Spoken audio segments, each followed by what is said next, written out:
Dayan ey dünya, sükutla dur bir an.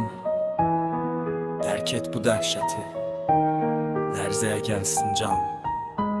Görünməz müsibət, bitməz bir acı, Xocalı qəlbimin qanayan tacı.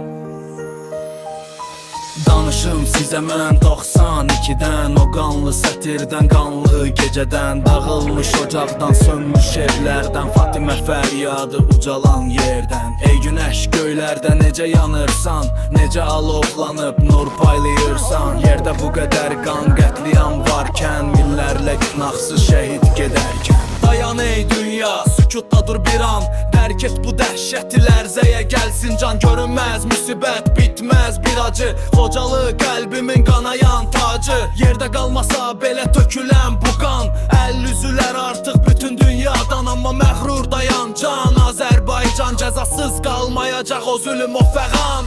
Nə qoça bildilər, nə cavan uşaq, Allahdan qorxmadı o zalım nahaq. Məcə pak canlara susadı onlar, yaralı qaldı o biçare analar.